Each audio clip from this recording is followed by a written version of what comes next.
All right, Ricardo, welcome, man. Super stoked to finally do this podcast with you. This time is our first remote recording, and we have a very special guest today.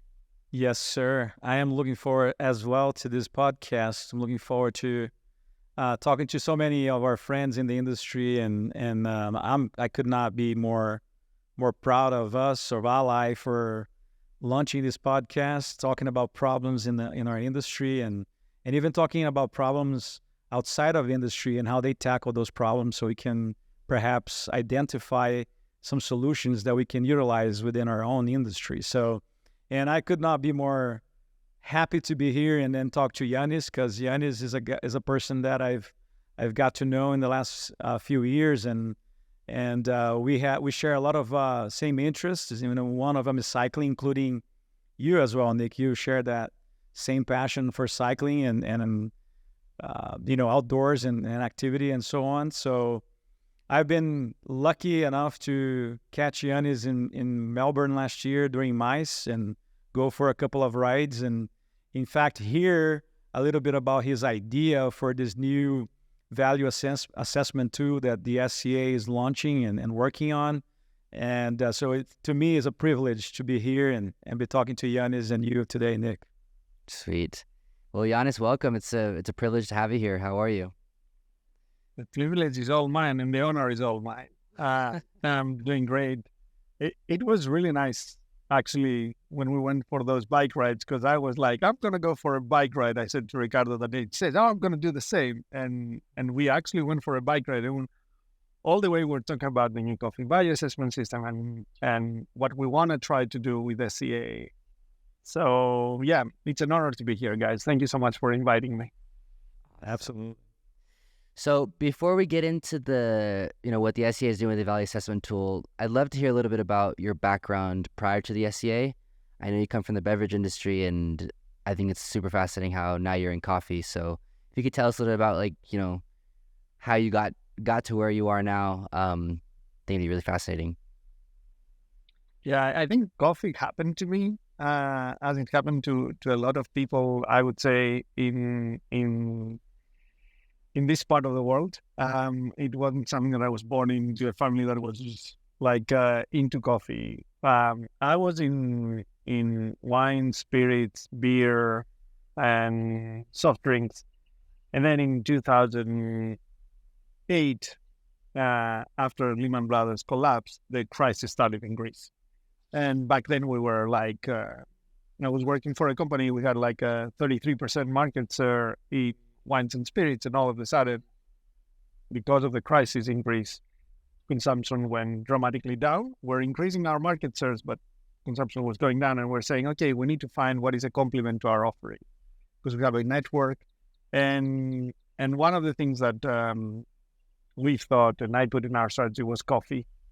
And we started doing coffee slowly, and it started becoming more important for us. So I jumped into learn more about coffee, wanted to learn more about coffee. I started volunteering for the Specialty Coffee Association of Europe, back then chapter in Europe, and trying to understand how we can support with competitions and how I can learn more about coffee. And actually a crash course, a Q class back then, because I wanted to cup coffee for the first time in my life, which was very similar to wine. Back then, there were no natural wines. So any natural coffee was like off the scale for me. And eventually I became a Q grader on the first time I was cupping coffee because it was exactly similar to wine. And I've been doing that for since 1996. It was 2011. When we did it, 2009, 10, when I did that. So that's how I got into coffee. And then through volunteering in Greece, in SCA, I started volunteering in a bigger level in SCAE. Back then on the board, we started developing with Cosimo Libardo back then, the Barista Guild of Europe, and then I spearheaded the Roasters Guild of Europe. And then during the merger, I was thinking, and I applied for a job. So I became staff of SCA, and I transitioned from being on the volunteer side to being a staff. And the thing that really like dragged me into coffee is I've been selling wine, spirits, and beverages all my life, but in coffee, the only thing that that selling coffee is something really good, and you can impact the livelihoods of many, many people on the value chain. So I really enjoyed that. And it's the thing that really dragged me into volunteering, but also into applying for a job in SCA. That's fantastic. I think, just listening to your journey in coffee, funny enough, I actually became a Q grader in 2009. So around the same time as you became a Q grader. But I was in coffee. I had just recently entered in coffee back then. And for me, the experience of going through the Q process, the Q grading process, it was amazing. It was an incredible opportunity for learning about coffee. And it's, I didn't know that. For example, I've known you for a few years, and I didn't know that you were a Q grader, that you went through the proper channels to volunteered. I volunteered for the SCA for many years, was still the SCAA when I started volunteering and teaching classes and so on. So you're not new to coffee in a sense. You've been in coffee, it just wasn't your primary focus back when you first came to learn about coffee, right? Yeah. And I think that, once people get into coffee, it's almost like a curse. You never leave coffee again. It's amazing, right? Yeah, I wouldn't call it the curse. I would call it like a privilege. A privilege. That's right. Yeah, that's true. So I didn't know you came from the wine and spirits industry. This is just my opinion, but would you agree that there's a lot of things that are more advanced in those industries that coffee can learn from? And what are some of like the big differences that the coffee industry can take and kind of move forward and become an advanced industry the way wine and spirits and beer are? Well, I think that is a very good question, and I do think that the coffee industry needs to learn a lot from the wine industry. The wine industry, what has managed to do is has find a way to educate and engage consumers in understanding the value behind a bottle of wine, and they have marketed as an industry to the consumer in a way that coffee needs to learn from. Like, we're talking about sustainability in coffee, we're talking about how we distribute value, but if we do not involve the consumer on this plan, I think we are leaving a huge group of stakeholders outside of that. So one of the things that we are planning as a CA over the next years is to put a lot of effort in also trying to get to consumers. Because as a trade association, our purpose is to foster global coffee communities and support activities to make coffee more sustainable, equitable, and thriving endeavor for everyone in the value chain. But how we can achieve that without involving the biggest stakeholder in this value chain? On the one side is producers, the other side is consumers, and I think that we are trying to learn a lot from what wines did some years ago. I had a very interesting conversation with the Wine and Spirits Education Trust. They're based in the UK, and they're having the Master of Wine program. They actually educate around 280,000 people annually. And what they told me is like 55% of those are not industry professionals, are consumers, which shows how much a consumer wants to learn about wine. And it's amazing. Imagine like wine, like in the 90s or the 80s was like, it started from being white or red. Then we went to kind of varieties, and then it was like the blends, how much Merlot and Syrah was on the bottle, and people were trying to do that. And today we know brands, we know varieties, we know geographies, we know producers. So it has become from being a commodity to being able to become an indulgence.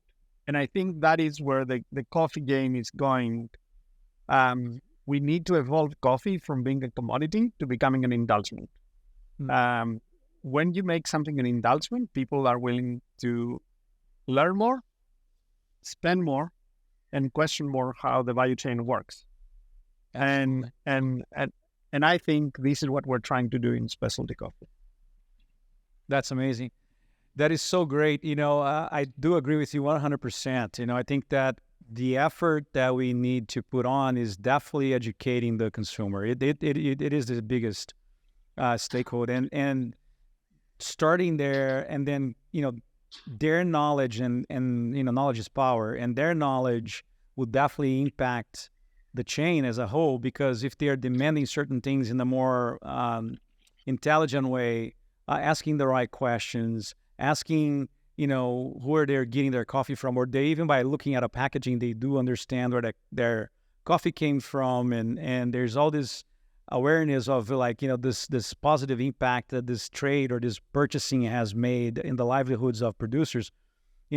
Educating them to get to that extent is going to be key moving forward. And I think that when we were having those bike rides in Melbourne and talking about this, I could not see a better path, honestly, to pursue this than talking about the new way of assessing coffee, understanding the value of coffee in the whole chain. And I think that that's a segue to ask you, what is the SCA value assessment tool? Why did you decide, or the SCA decided to pursue this and make such a big move in the industry by working so hard and so tirelessly to come out with this new way of evaluating coffee? So that's a very good question, which connects the both sides. And I will start with how the journey started, because it connects what we're talking about, the consumers, with what we're trying to do with the coffee value assessment. In 2021, we released a white paper, which we called Towards the Definition of Specialty Coffee. And on that white paper, we said that specialty coffee is a coffee or a coffee experience, and that a coffee, because of its distinctive attributes, gets more value in the marketplace. So we, for the first time, SCA approached specialty coffee with a definition. There was a definition about what was specialty graded coffee, but there was never a definition of what is specialty coffee. And that was the first time that we tried to approach it. And that goes along with the marketing theory that we all know about how we assess value as individuals, as consumers. So I'll give you a very simple example. If I tell you that I want to sell you my car, you cannot put a value on it. If I tell you my car is a Volkswagen Golf, you start understanding kind of a value. If I tell you it's a Volkswagen Golf, it's a 2020 model that is GTI, it has these extras, so many miles. The more you know, the more value it gets, because you know more of its attributes. Exactly. Coffee. And just, sorry, I'm not trying to cut you off, Yannis, but I think that also helps people to understand what is the value of that product. Not just you knowing exactly what you have, and then you can actually say, hey, this is the value of my car. But for people that are also interested in your car, they also have that information, and they know, okay, well, this car with this and that, those accessories or features, its starting price is right here, right? So the more you know about it, the better you understand the value. And the same is with coffee. And we have been doing that for years, but we never captured it. So with coffee, if I tell you it's a Santos Brazil 16, we know as much. But then if we go into details, who is the producer, what is the process, like what is the effective scoring, the more information we know about a coffee, the more we value it. Mm-hmm. And then we went back to see, okay, we have this bigger theory, which is a very valid marketing theory that was developed years ago, the attributes theory around products. Mm-hmm. And because we want to make coffee, coffee is a commodity, but we want to learn more about coffee. The more we know, it moves away from commodity to becoming more of specialty. Now we went back and we said, okay, so what tools we have to assess that? And the more recognized standard that SCA ever developed was the cupping form and the cupping score. That was developed in the late 90s and was standardized around 2003. And since then, it has not been reviewed. So we said, okay, we have this tool that we went out to do a research, and we got feedback from thousands of people around the world about how this tool is being used and what is working and what people want to see for as an advancement. It was kind of a wish list. And we did that work, and we realized that this tool has been a value discovery mechanism for many, many years. You see a lot of specialty coffee contracts has as an addendum the cupping score, and it's a value discovery mechanism. So we said, okay, we have this standard. ISO is the International Standard Organization. They recommend that the standard needs to be reviewed every 3 years. And we haven't done so for 20 years. Science has progressed a lot. We know sensory science has changed a lot. Marketing science has changed. Data is really important at this era. So how we can go back and look at this tool and can advance it. So we started a whole process on how do we integrate everything we know from research into creating a new standard. So we said we want to create a new value discovery paradigm. And value, I just mean total value. It's not just the monetary value, it's the non-monetary value that we are also looking to discover. So we said, okay, we have grading, and grading is something on the process of looking coffee about like physical attributes. Then we have like the descriptive analysis. The science has progressed so much. There has been this great work from World Coffee Research, Texas A&M, us, and UC Davis that created like the lexicon and then the flavor wheel, where we as an industry have a lexicon to describe exactly what we're tasting in coffee. And we have references to look at it. And we can calibrate, because the word calibration is kind of a word that through the Q program or whatever has been stretched. But in reality, in order to calibrate with something, you have to have like a standard. If you want to calibrate all our, let's say, meters, there is the prototype meter, and we can calibrate all our measure tapes with the prototype meter. We don't have a prototype coffee to calibrate, oh, this is an 82 coffee or an 85 coffee. But we can calibrate that what we're tasting is dark chocolate, and the intensity is that much because we have that lexicon. And we have the flavor wheel that describes all that. So we said we need to be 100% objective, and this is our descriptive analysis, and we created the new cupping protocol and form to capture just that, where we can be 100% objective. And then we went ahead and said, okay, everyone likes different things.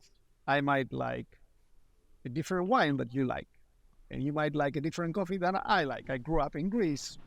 I might like, let's say, hybrid coffee with a Sanders defect. And yeah, everybody will not like this, but I grew up like this. And to be honest, I like it. It reminds me of my grandparents, that my first experience in coffee. So we said we need to recognize the diversity and individuality of our industry, because not everybody likes the same things. I can't expect people in Japan to like the coffee that people in Greece like. Mm-hmm. And that is fine. And we need to recognize that. So we said we need to have an effective analysis that shows to the producer the intention of buyer to buy something or pay for something, and to recognize value. Mm-hmm. And then we said we need another thing that we capture all the extrinsic attributes, like what is the process, what is the variety, what is the producer, the farm name. So we're trying to create a holistic picture of a coffee, because until now, we're trying to describe a coffee with a picture that had one single pixel, and that was a score. Now what we're trying to do is to have this picture of higher resolution, like all the information we have, and then we appreciate more of what we're seeing. That was like the idea of what we're trying to do.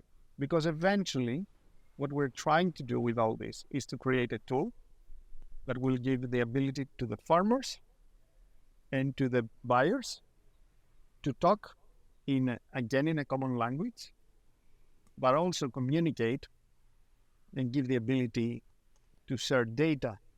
Because one of the things that the coffee industry is not doing great is sharing data. Mm-hmm.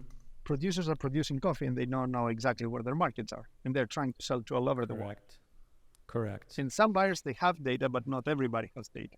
Mm-hmm. So I think if we can bring balance on the value chain and access to information and data, we will be able to have better conversation on how we distribute value in this value chain. Mm-hmm. I could not agree more. Just listening to you talk and all the stories and the things that start, the stories that start playing in my mind of people or things that I heard or people coming and talking to me. I used to say this all the time. I believe that every coffee has a home and every coffee has a value. And I remember back 10 years ago, 8 years ago, even 7 years ago in Brazil, going to an event, for example.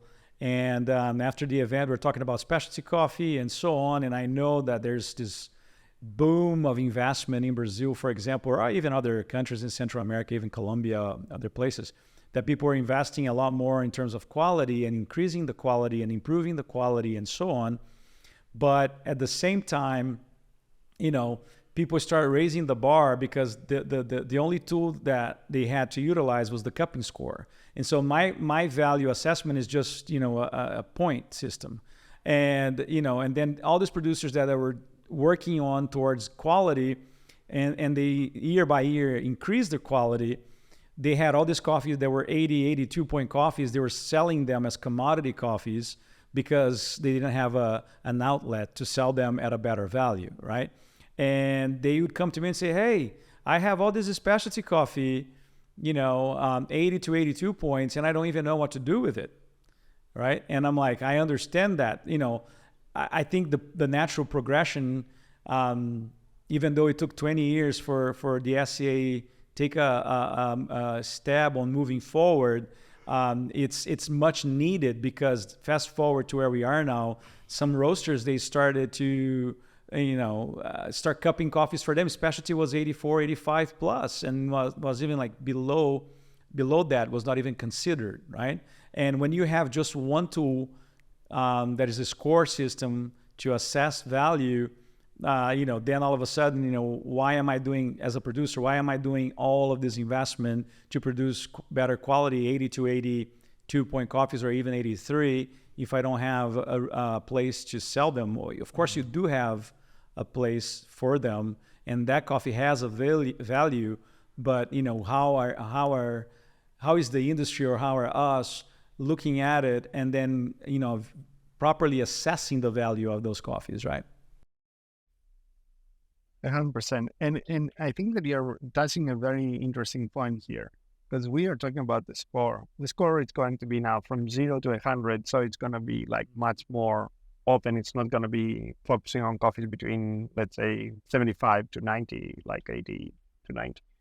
But what is really interesting is that we do not expect people, as I said before, to calibrate that everybody scores the same. My score and your score might be different. But what we might expect is teams to align. So your team that they're buying coffee for specific customers, they might align. They might create what they think is a good coffee for them so they can go after it. And you might align with your producer or your customer. So it doesn't mean that it is, oh, I'm going to give a 60 because I buy from Greece. You might give an 80 because you buy from Japan.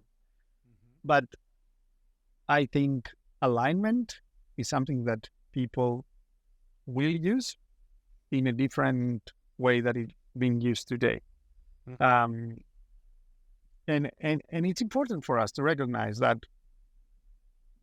if we think down the road of what we can actually do is provide the information. So let's imagine like 10 years from now, because I'm going to tell you like what SE is also working.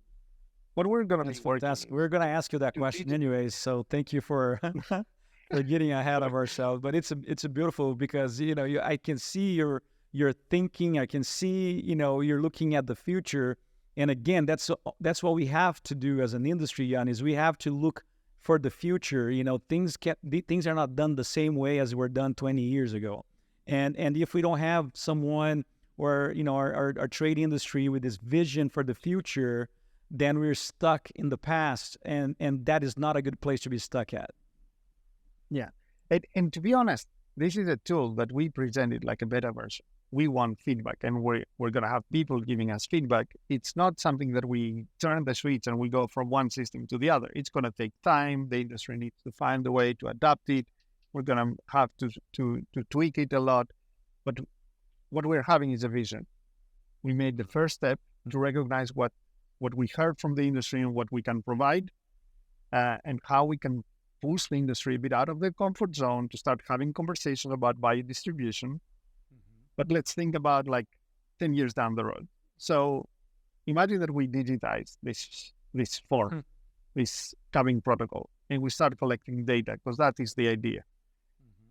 We have been already working with an institute in Mexico that they have done it in the past to create an API that everybody can connect, like people like your company and Nestle and Neumann and whoever and producers, everybody can connect. And when someone in cups gives anonymized data to this database, the whole idea is to be able to create access to people to use this data to create kind of a consumer preference mapping. Because if the cuppers from that part of the world score this type of coffees higher, the coffees that have those descriptive analysis and this grading and those extrinsic attributes higher, and cuppers from the other side of the world are scoring higher on affective, a different kind of coffee, then you start realizing, oh, this kind of consumer preference mapping, like what markets are looking. And you can use that tool if you're a producer to say, okay, my coffee tastes kind of like this. Where can I sell it? Or if I boost a bit more of this flavor, or if I focus a bit here in my process, where can I sell it? Or where can I find a market to upsell this coffee? If you are a roaster, oh, I'm looking at coffee for my profile to be like this. Where can I find this coffee in the world? Is it just the producers I know in Central America? Can I go to Africa? Can I go to Southeast Asia?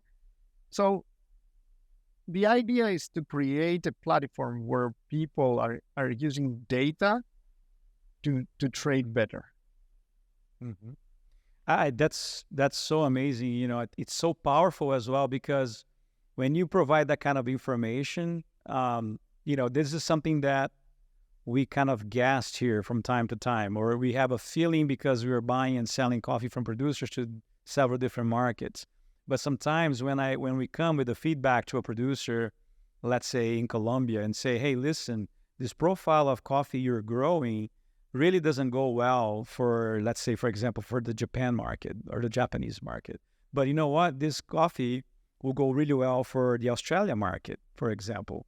And we give those types of feedback, and they're like, no, everybody loves this. I'm like, it's not like that. So when you have a platform, when you have a powerful tool as the one you guys are you're describing, and you're working towards, this is there. It's there. Something that for many years, people talked about, but there was no way to measure, was actually preference, market preference. What do I like? What do I want to see more? And of course, there's the outliers in the market and people that are going to like different things in markets, like Japan or Europe or, US, such huge markets. But the majority of the people, they have a preference. So what do they like, right? And as a producer, if I have access to that information, then I can plan better how I'm going to produce and what I'm going to produce and what kind of post-harvest methods I'm going to use in order to yield the outcome I want to attend the demand for my clients based where they are geographically, right? Yeah, and it almost seems like this new approach to assessing coffee is definitely way more heavily focused on flavor profiles than it is points, for example. And I only say that because, it's like for what maybe a market in the U.S. would describe as like a defect or bad quality is a good quality in another market. So therefore, kind of that idea in itself kind of just not necessarily throws out the point system, but it changes the way markets not only define like value but also like quality. I mean, I don't know if I would go to the extent of saying like quality, but like our perspective of like what we like in coffee. Exactly. Yeah, going to the extent of understanding, the scoring is not going to be totally out of the equation, right? But it's one more tool to assess coffee in a more wholesome or complete way, as opposed to just looking at the score and the metrics of the number and see some attributes being described, but also going beyond that and saying like, okay, well, this is what I prefer about it. There's like this the more, like Yannis said, the more you know about this product, the more value you are able to capture as well. So it's very interesting. I have a question for you, Yannis, which is, how long did you guys work on this to be where you are now? We're talking about, we are at the end of July here in 2023. I know that there's a lot of research and a lot of work being done. How long have the SCA has been working on this? And how long do you think that is going to take for this assessment to be taken in and utilized for the at the industry level or global level? So we have started working on this idea of talking about our SCA has a sustainable specialty coffee agenda. I'm sorry, Siri kicked in. So SCA has a sustainable specialty coffee agenda. And the sustainable specialty coffee agenda of SCA that was set sometime in 2019, we said we want to talk as SCA about value distribution, how we discover, how we capture, and how we distribute value in coffee. Because there are many organizations out there that they talk about sustainability in other ways, like the climate change and many other aspects. And they're doing a great work. So we don't want to duplicate that work. So we start actually having conversations in 2019 about value. And we start having conversations about the current mechanism of discovering value around 2020. So it's been, I would say, a good 4 years that we have been preparing for it. And trying it, we ran pilots, we invited producers, we invited feedback from many stakeholders. We issued a white paper about the role of the capper in the industry, because the capper is a critical stakeholder in the industry. It's not just the person who cups coffee and say, I want to buy coffee. It's the person who needs to also advise the producer on how to extract better value out of the crop. So it's a critical role. And we have been going through that journey. At this moment, we launched the beta version of the protocol and the form, so we are receiving input. We are. We announced that in Portland we had some legal issues, but we are bringing in a program about early adopters where people can contribute more, can engage with us more. But we have already started teaching people on how they can use that new form. It's not how you cup it, how you use it. And we are expanding on this because we want people to learn how to use it properly so that they can give us feedback. I think we would be getting feedback until the end of the year to see if we need to make more fine-tuning. As I told you, we're working with Lania, the institute in Mexico, to create the API for the applications. We're working with technology providers that they have the applications out there to connect with that. So it's going until the end of the year to be a beta version. Then we're going to start launching like a more concrete version of it. But I think in order to see it fully deployed, it will take at least another 3, 4, 5 years because the industry needs to adapt it. The industry needs to see how this tool works and if that tool can actually work better for the trade, how they will adapt it for the trade, how they can use the tools. And then it's all about how we collect data, how fast we collect data, and what we're doing with big data analytics because we are approaching like foundations that can help us with this big data analytics. I don't know if AI will come into play, but we need to figure out more. So I'm actually wondering so I have this thought when earlier you mentioned, or Ricardo mentioned this example of like the cars, or you as well were mentioning the example of cars, how the more information you give a consumer, the more they know about the value. So I'm wondering if you ever see something similar being created for the coffee industry that's similar to Kelley Blue Book, where as we start to like basically have all these data sets and basically information about all the coffees, all the origins, all the profiles, producers, etc. I mean, do you think it would get to a point, one, and two, would it even be valuable to have a tool similar to what Kelley Blue Book is, where you put in the information, it spits out a number of the value? I mean, it's not maybe going to be as black and white as that, but I don't know if it's so. First of all, it's not going to be consumer oriented. I see it more like wine. Like you're going to have something which will be more trade oriented, and it's going to be market specific, as is Kelley's Blue Book. Kelley's Blue Book is in the US. It's not in Greece. It's not in the UK. It's not in Korea. So because you assess value for the market that you are. So I think it might be something for the trade. I think most probably something that the traders will use to communicate between producers and buyers. Because I see that traditionally coffee traders are changing. Mm-hmm. And I see in the future that trading will become more of a service than the actual trading, and how you connect people, it's financing, yes, but trading is going to be also services. And I see that this is something that will help traders go to the next level of providing services for their buyers. I see for the consumer that in the future, we might have like celebrities in coffee as we have in the wine. So you might be following Ricardo's course for Naturals Coffee from Brazil, and you might be following, I don't know who, James Hoffman's course for Was Coffees from Colombia, because it's going to be like the Robert Parker and Wine Spectator for wine. They have one score for one wine, and the other one has a different score. And you decide who you want to follow based on how your personal preferences match with that person. So we might see this for consumers.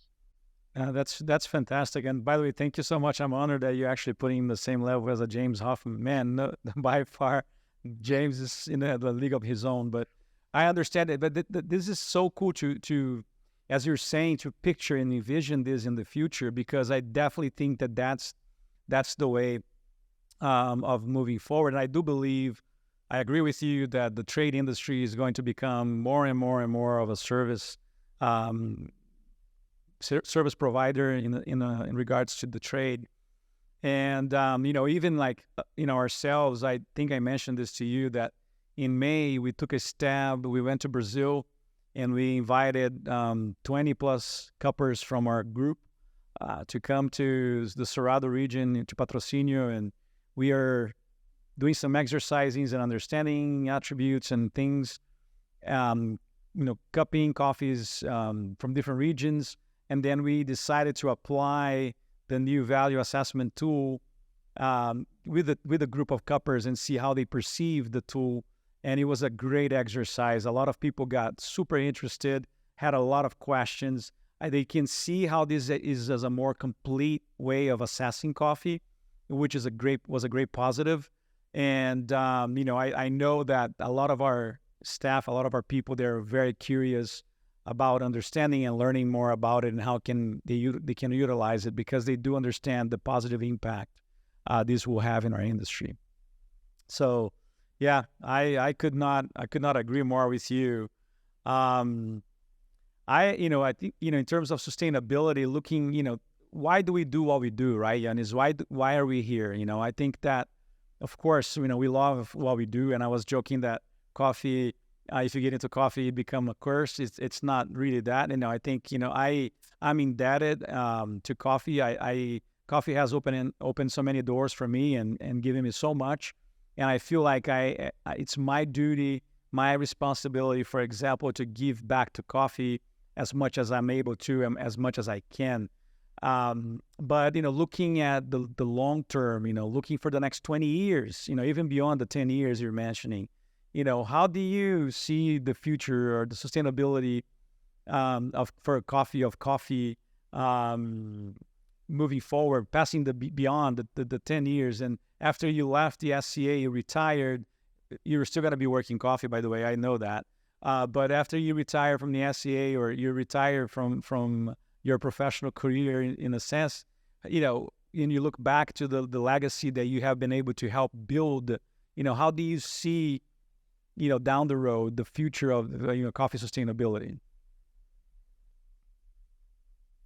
I think it's coffee is facing a lot of challenges, as many agro commodities, but coffee in particular, given where it's grown, the inherited problems that it has from colonialism, is facing a lot of challenges. I hope that in the years to come, we'll, as an industry, come together to realize how we can actually have the tough conversations that we need to have to make a change in the industry. Mm-hmm. I do believe that pushing coffee from what I said, from a commodity to an indulgence, will change the mindset of the consumer. And we have seen in industries, when the consumer starts to care about a product because it's their way of enjoying themselves and indulging themselves, they get more opinionated and they try to push change in the industry.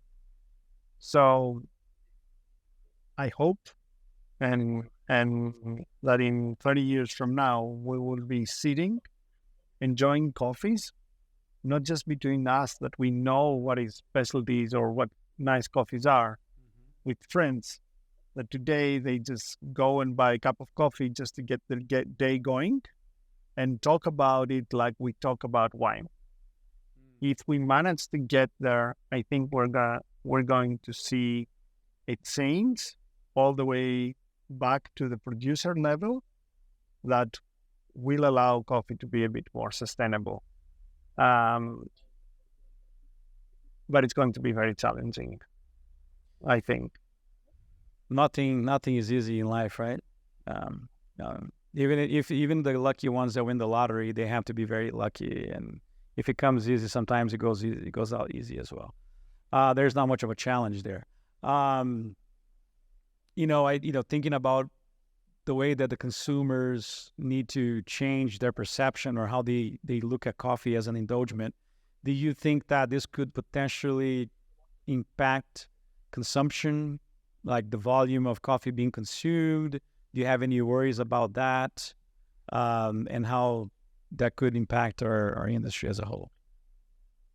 Well, eventually we know that there will be a shortage in coffee. Climate change is around, like it's here. It's not going to be like in 5 years or 20 years or 50 years. It's here, and we see the impact everywhere in the world, especially in producing countries. And I'm hopeful that in that is something without data. It's Yannis trying to say that I'm hopeful that we're going to see, yes, the volumes of coffee might go down, but the value of coffee might go up in a way to compensate for that along the value chain. So, but we need to be realistic that we're not going to see the same volumes of coffee produced as we see today. Well, if you're wrong, I'm wrong with you, because I believe the same. I believe the same way. I don't think there is another way. I'm curious to see, or if you can shed some light on, origin consumption and how I perceive these days, Brazil, Colombia, other producing countries, and they are trying to change and elevate the consumption game, and increasing quality. And, I was just in Medellin last week, and I went to 3-4 different coffee shops, and you get amazing, great coffees coming out of those coffee shops. And a lot of those coffee shops are busy all the time. Medellin is a touristy city, but I went to other parts that were not as touristy, and there were coffee being consumed, great quality coffee being consumed. And in Brazil, you go to some area now that Brazil has the world barista champion. I've seen him on TV and news and all like the top national shows and so on. This brings so much awareness of the product, for the product itself, and I cannot wait to see what consumption is going to look like at origin in the next 5 years. But I hope that also brings in more value for the producers in those respective countries as well. I think in-country consumption is key for coffee sustainability, and I think in the near future you're going to see SCA trying to also grow that in-country consumption, because this is key. Very good. Super interesting. I love it. No, Yannis, thank you so much for sharing your wealth of knowledge with us. It was, for me, incredible. Again, it was an honor and a privilege. I really enjoyed the conversation. No, I think that, we could continue this conversation for many more hours to come. And we can continue perhaps, when we meet again, Yannis, and we go for a bike ride. I'm trying to get Nick back on the saddle, and he's back on the saddle there in Medellin. The only problem with that is that he got the altitude there, and I don't have that altitude here, so he's going to probably kick my butt next time we you have no idea. Besides that, he's much younger than I am anyway, so I couldn't keep up with him. 100%. Looking forward to a bike ride with all of you. Thank you. Thank you.